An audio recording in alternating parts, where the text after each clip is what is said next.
Welcome to Caranoche Mangrove dito sa ating Vanilla Beach. So ayan, meron tayong environmental fee. Syempre kailangan yan para din ma-maintain ang ating kagandahan ng ating mga karagatan or mga pasyalan. So meron din ditong available na kayak and boat. Kaya perfect na perfect talaga tong pasyalan. So 400 meters bago tayo makarating sa Vanilla Beach. Yes, oo, may Vanilla Beach din dito sa Caranoche Mangrove, Santa Catalina. And ayan ang starting natin. Dadaan tayo sa isang mahabang bridge na gawang kawayan. Ang ganda niyan kasi yung mga paligid niyan may mga mangrove tree.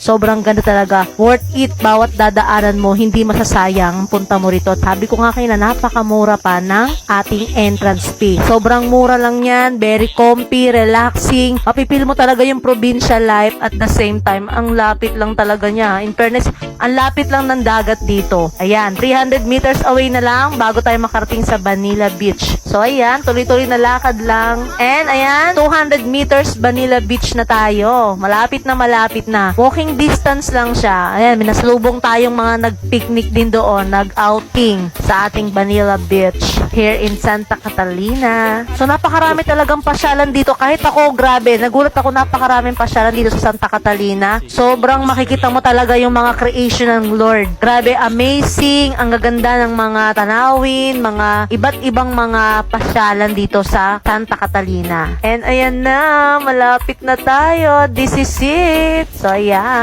And then, ayan na, 100 meter na lang po. Makakarating na tayo sa Vanilla Beach. And the last bridge na ating lalakaran. Ayan, madaling-madali na talaga kami yan kasi gusto na namin maligo. Napipila namin yung amoy, yung simoy ng dagat. Kita mo yan? Ayan na. Kita nyo naman dyan pa lang, oh. Pinong-pino na. Walang mga masasakit. Kahit magpaaka, hindi siya masakit. Wala siyang mga bato-bato. Pure na pure. Parang alaboracay siya. Alaboracay. Pero syempre, ayan na. This is it. Ang Vanilla Beach here in Caranoche, Santa Catalina. Ayan, ganyan kaganda, ganyan kalawak. So amazing, 'di ba? Napakaganda niya, napakaputi ng mga buhangin. Kitang-kita niyo naman pinong-pino. Para talaga siyang vanilla. Yes, o 'di ba? Kaya perfect pang Instagram kung mahilig kang mag-post sa social media, sa mga nagba-vlog diyan. Perfect na spot to itong ating Caranoche, Vanilla Beach, Santa Catalina. So may mga pahingahan diyan, may mga malalamig na area, dahil may mga puno pa rin yan, and may mga cottage. And hindi naman yan. Hindi naman halatang nag-e-enjoy ako dyan. O diba? Kaya this is the best time para naman magbakasyon ka. Huwag puro drawing, magbakasyon ka naman.